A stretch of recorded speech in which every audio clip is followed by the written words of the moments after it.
Welcome to My Life, My Songs. I'm your host, Jimmy Fortune, and we have an incredible guest for you on the show today, featuring one of the most amazing voices that you'll ever hear. And we're so excited to have Deborah Allen here with us today. Deborah, thank you so much for coming and being on the show. You are you're one of the most energetic people I know, and I said when I saw that you were going to be on the show, I was so excited. And you know, I know people want to hear your story. Let's go back to your childhood, to your beginnings, and tell us how you got into music. I will.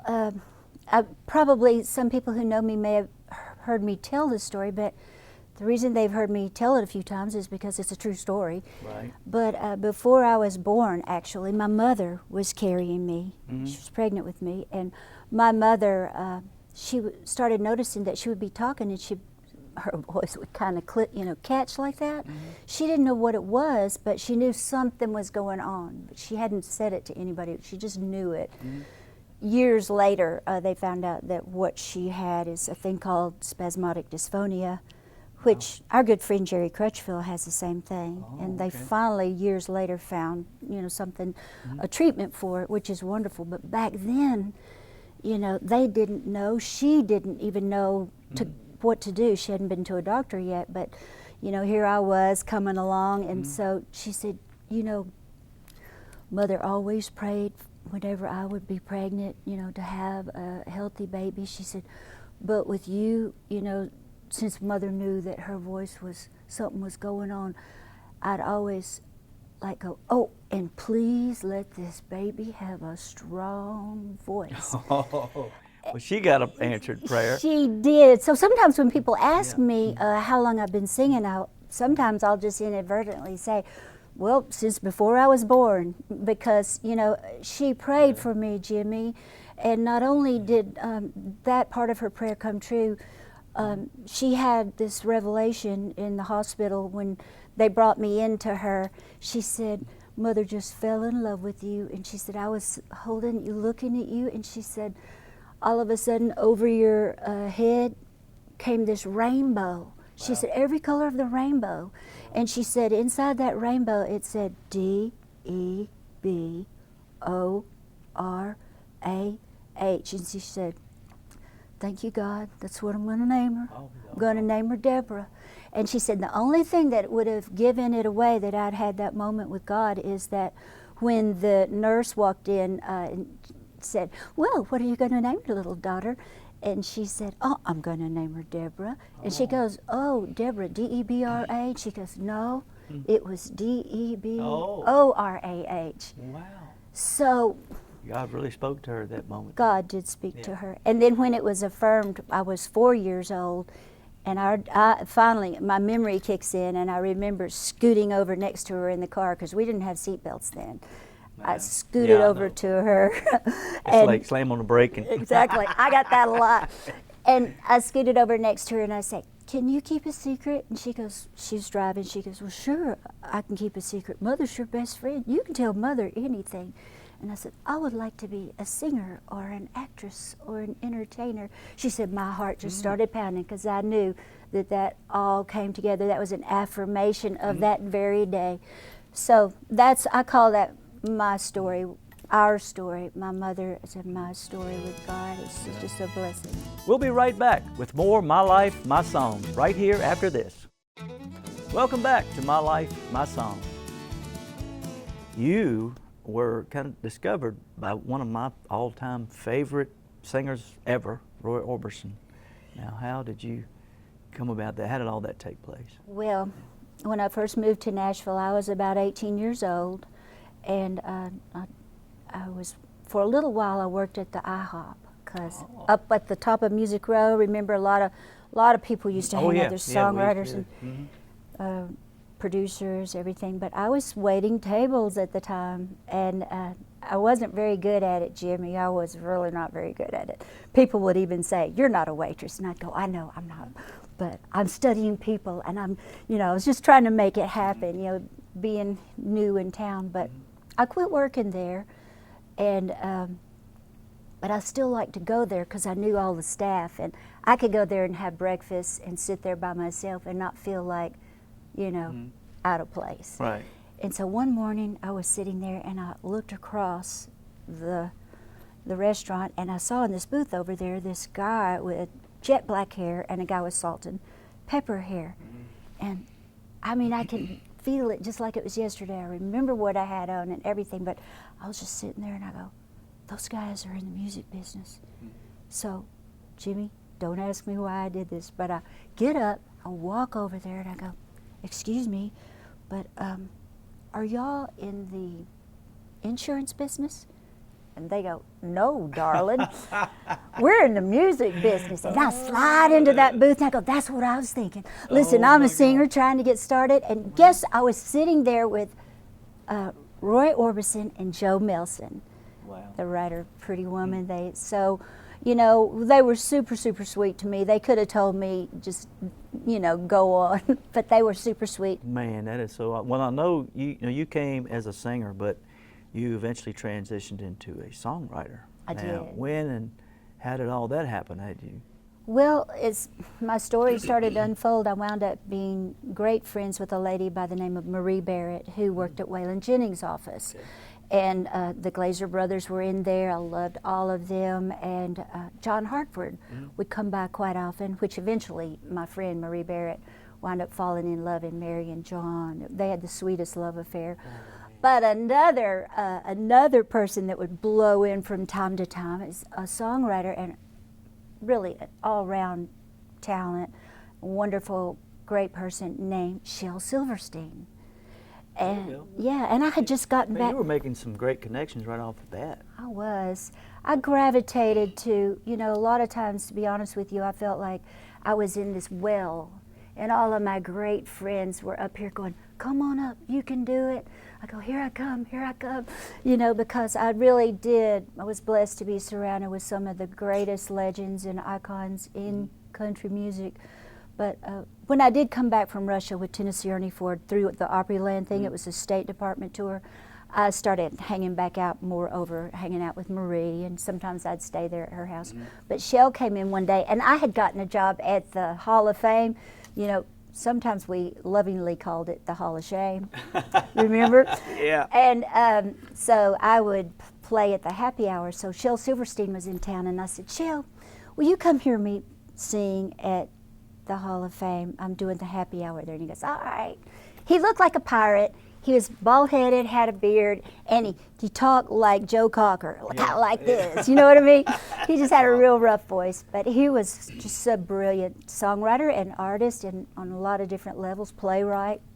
But so he showed up, and I saw him out there in the audience. And after it was over, I go sit down and I said, "So what'd you think?" He goes, "Well, I think you got a good voice." And I'm like, "Oh boy, I'm getting ready to get discovered." And then he goes, "But there's a lot of great singers in Nashville." And so my heart kind of sank, and I thought, he's going to tell me to keep my day job. And he says, "Have you ever thought about writing songs?" And I said, "Well, I've written poems in the past in high school, but never thought about writing a song." He goes, "You ought to think about writing songs." He goes, "You know what? You can create your own style." And he goes, "A song is something you can keep with you forever. Right. Nobody can take it away." He goes, "The sun doesn't shine on the same dog's back every day." Ooh. And so that kind of made sense to me. And I said, "Okay, I'll tell you what. I'll go write some songs and I'll bring them to you. And if you think I've got potential, I'll pursue it. But if you don't, I want you to tell me." He said, "Okay." So I wrote a couple of a cappella songs. I got in my little Volkswagen heading back to Memphis to visit home. And I would see the landscape, and I would make the melodies kind of go with the way the landscape was, and I was just having some word fun. And I came back and sang those songs to him, and he goes, "I think you got away with words." I go, "You do?" He said, "Yeah." I said, "Okay."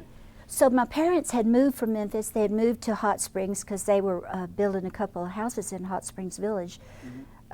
they were always upholsterers, and that's a whole another wonderful story, but they were kind of off on a little side tangent. Right. So I went to Hot Springs to see them, and I walked in, and my mother was in the kitchen, and she goes, "So what are you up to these days, Deb?" And I said, "Oh, I'm a songwriter now." We'll be right back with more My Life, My Songs after this. Welcome back to My Life, My Songs with your host, Jimmy Fortune. You also hooked up with, man, I'll tell you what, my wife's going to be envious of this, Joey Coco, Yes. Prince, otherwise Prince. Yes. Now, how did all that come about? And Well- tell me about that experience. Well, my record deal was in Nashville, and it was during the time when Baby I Lied was recorded, right at the time that they were doing a lot of country crossovers. That was country and pop. They love that. Yeah. Yes, it was, and that was a lot due to the marketing genius of Joe Galante at RCA Records, because they'd been doing it with Juice Newton. Baby I Lied had already kind of set a precedent for me to be like pop and country, and so Joe wanted to follow up with another record that would do that, which was my Let Me Be the First album. But right around that time, they started to pull the reins in on that, and I got switched to the pop roster. I had no idea that it had happened. It was kind of like being traded like a baseball card, and so Juice went to the Nashville thing, and they sent me over there. So I thought, well, here I am. So I'm gonna try to do my best. So I was recording at Sunset Sound, and I noticed that Prince was there too. Kind of hard not to notice. And he was in one studio, and I was in the other. But I never, invaded his territory because, I just felt like I wanted to show respect. But Sunset Sound is built around a compound. It's like a basketball court. So I had to go to the bathroom. So I walked across the basketball court to the ladies' room, and when I came out, I saw this basketball roll by, and I was had my mind on my music. I was zipping up my jeans, getting ready to get back over there to my studio. I saw this basketball, and I reached down to grab this basketball, and I thought it was going to be one of my friends. I reached down, and I turned around, I went, "Oh, I'm sorry. I thought you were going to be one of my friends that I'm working with. Here you go." So that's all I saw. Well, then all of a sudden, they had another executive changeover. That's kind of what started this all, me being transferred and all of that. Just a lot of political things that people aren't aware of. Even I wasn't, and I was on the label. It's just something that happened to me. But they had another executive changeover, so the new executives came in, and they were in there listening to my music to decide if I was going to get to stay on the label or what. So I had a passing little moment with Prince. Gosh, I could talk about him forever. But to make a long story short, they told me that if I recorded a couple more things, I think that they could keep me on the label. So I come back to Nashville, and I'm in my kitchen, and I'm sitting there. And I say, "God, please help me, show me what to do." And all of a sudden I go, "You met Prince. He's one of the geniuses of our time." So I get out my piece of paper, and I go, "Dear Prince, we met briefly at Sunset Sound. We had an executive changeover at RCA. They've asked that I record a couple more things. I was thinking it would be merely wonderful if we could work together in some capacity. Here's a cassette of my music. Take a listen and let me know what you think." I'm not kidding you. So I overnighted it to the studio. That's the only place I knew to overnight it to. Overnighted it there. The next couple of days I got telepathy. My record label was like, "Yes, but he's going to charge a fortune to do this." I said, "I don't think he's doing it for the money. He just made $60 million with Purple Rain." So sure enough, he was so unbelievably reasonable, like not much at all. Man. Like $10,000 he did it. Wow. And when we've turned it back in, Incredible.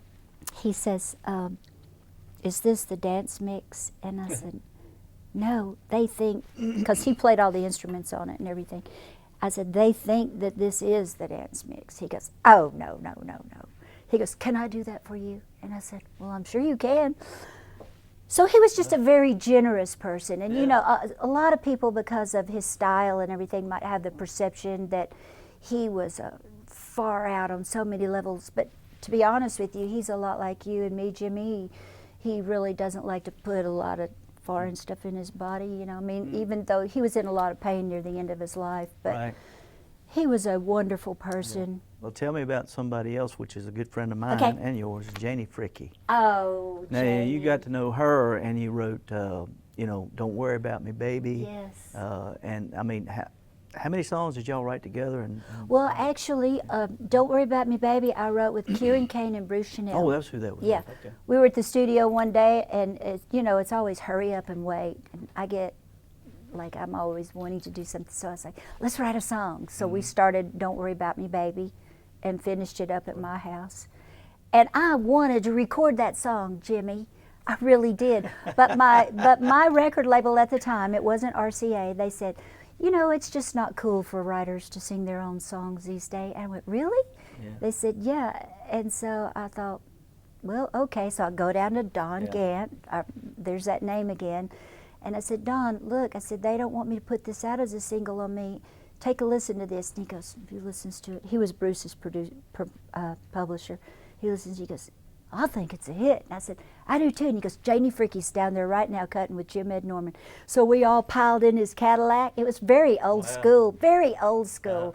We piled in his Cadillac, go rolling down to Audio Media and barge in. And Don goes, Jim Ed, this is a hit. And he goes, well, let's just see if it's a hit. And he takes it, he puts it in the cassette player and played it on the big speakers. And he goes, that is a hit. And Janie was there that day, and they cut it that day. Isn't it funny how a song will find its way? If it's good enough, I think it finds the right I'm person. so thankful she had Yeah, that. and then the song "Let's Stop Talking About It." And I remember her having that as a big hit. It was That was huge song. one of her follow-ups to Don't Worry About Me, Baby. And that's another one I wrote with Rafe and Rory Burke, another one of our songs. Like I said, you were teamed up with some of the best. Yeah. There are lots more great stories up ahead on My Life, My Songs. Thanks for coming on back to My Life, My Songs. Tell me about the song "Rock Me." Rock Me. Rock Me. Well, I had been on this journey, you know, and had done the country crossover and then gotten shifted to the other label, which, you know, as I said, it was something I was not expecting, but I rode with it and tried to, you know, find the beauty and all the challenges within that. And I always love that because it's a great way of growing. But I really just love Nashville, and I love my hometown, Memphis, too. And so I thought I wanted to find a way to marry my Nashville influences with my Memphis influences. And I remember, well, I was working with Rafe, and he was like saying, I like this one. It's kind of an underground type of song. And I remember stomping my foot on the floor going, I don't want to be an underground artist. I want to be an above the ground artist. So I had made up my mind that no matter what, I wanted to do a record here where I live. And so I started strumming that guitar, going dun dun dun dun dun dun dun. And then Rafe comes walking in. I said, I think I got a cool groove here. And as soon as I said, here, take it. And so he starts playing it. And as soon as he did, I went, Mama! And I started singing the song. And it just started, I had no idea. It Like was, it's already been written almost. yeah, You're you just know, doing it. we call those stream of consciousness songs. So it's really better, your insurance is better if you have a great title. But Oh, yeah, sometimes yeah. you can just let something happen and it's fun. Well, you know, you also had the duet with George Jones, Our Love Was Ahead of Its Time. Yes. Oh my gosh, but how many people can say that they've done that, you know? That's pretty another cool. day that I will Another never God forget. thing in your life. Yeah. I was actually recording the Let Me Be the First album when I found out that they were recording that album.